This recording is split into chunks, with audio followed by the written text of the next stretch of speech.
It's 6 in the morning. Your alarm has already rung twice. Your body feels heavy, your thoughts slow and foggy, as if your brain is still wrapped in thick blankets. And then, almost instinctively, you reach for it.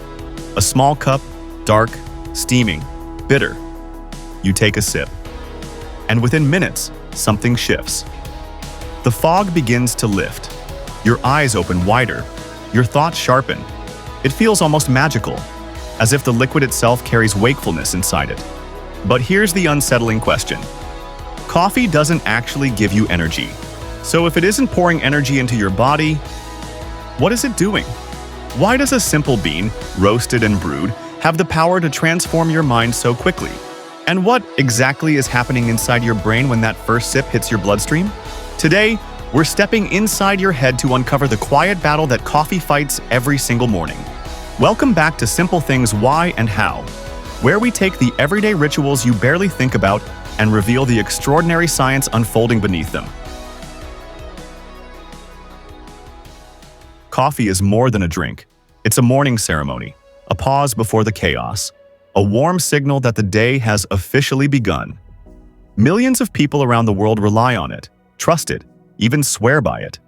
But few stop to ask the deeper question. How does coffee wake you up?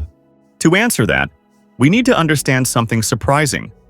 Sleepiness isn't just a feeling. It's a chemical message. Throughout the day, from the moment you wake up, your brain is slowly building pressure. Not emotional pressure, not stress. Chemical pressure. As your brain cells work, think, solve problems, and process the world, they use energy. And as they use energy, they produce a small byproduct, a molecule called adenosine. Now don't let the name intimidate you. Think of adenosine as your brain's hourglass. The longer you stay awake, the more it builds up. And as adenosine accumulates, it begins attaching itself to specific receptors in your brain, tiny docking stations designed to receive its signal. When adenosine locks into those receptors, it sends one clear message: slow down, relax, it's time to rest. This is why, as evening approaches, your eyelids grow heavier. It isn't weakness, it isn't laziness, it's chemistry. Your brain is literally signaling that it needs sleep. But then comes coffee. Inside coffee is a compound called caffeine. And caffeine is clever. Chemically speaking, caffeine looks remarkably similar to adenosine. Not identical, but similar enough to fool the brain. So when caffeine enters your bloodstream and travels to your brain, it competes for those same receptors. And here's the twist. Caffeine doesn't activate them. It blocks them. Imagine adenosine as a tired traveler trying to dock at a port. The receptor is the port. But caffeine rushes in first and occupies the space. Adenosine arrives and finds nowhere to land.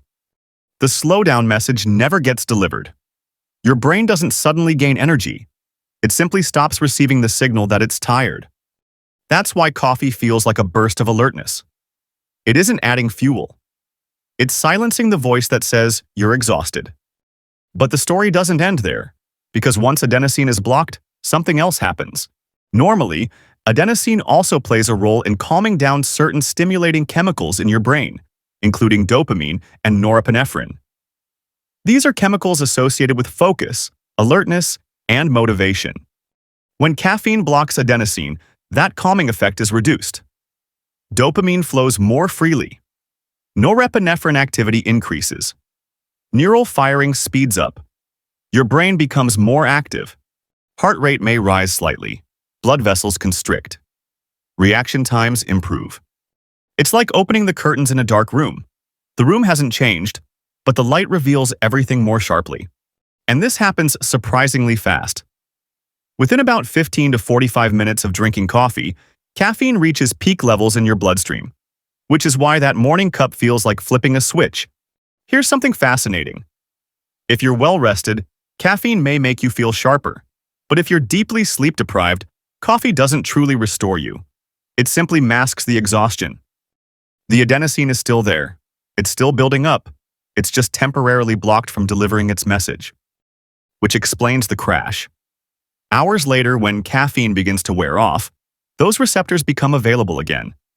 And suddenly, all that accumulated adenosine rushes in at once. The tiredness returns. sometimes heavier than before. It's not that coffee betrayed you, it's that your brain finally got to speak. Now here's where things become even more interesting. Your brain is not passive, it adapts. If you drink coffee regularly, your brain responds by creating more adenosine receptors. It prepares for the caffeine blockade, which means over time, the same amount of coffee has a weaker effect. You need more to achieve the same alertness. This is tolerance. And if you suddenly stop drinking coffee, those extra receptors remain, at least temporarily. Now adenosine has even more places to bind, which is why caffeine withdrawal often comes with headaches, fatigue, and irritability. It's not just habit, it's biology recalibrating. But coffee isn't just chemistry, it's ritual. The smell alone can trigger alertness, even before caffeine fully enters your system. Your brain begins associating the aroma with productivity, focus, beginnings.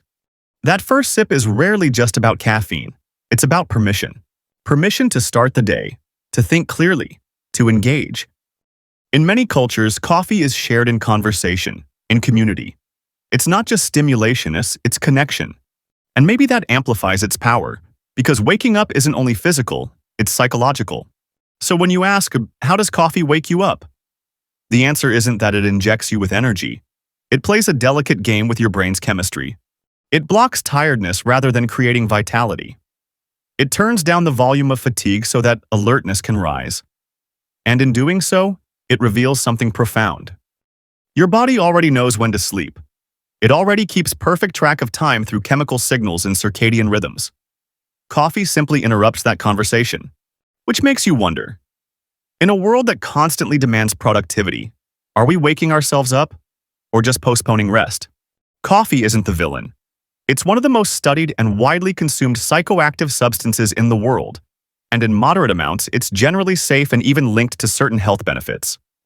But understanding what it truly does gives you a new perspective. It's not magic. It's molecular mimicry. It's strategy.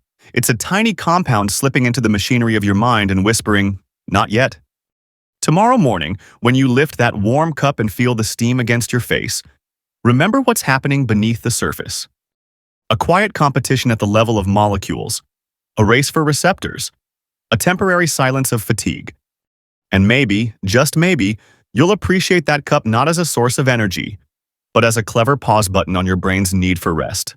If this changed the way you see your morning coffee, share this video with someone who can't start their day without it. Give it a like so more curious minds can discover the hidden science behind everyday rituals. And if you haven't already, subscribe to Simple Things Why and How, because the simplest habits often hide the most fascinating truths. Until next time, stay curious and maybe let your brain rest once in a while.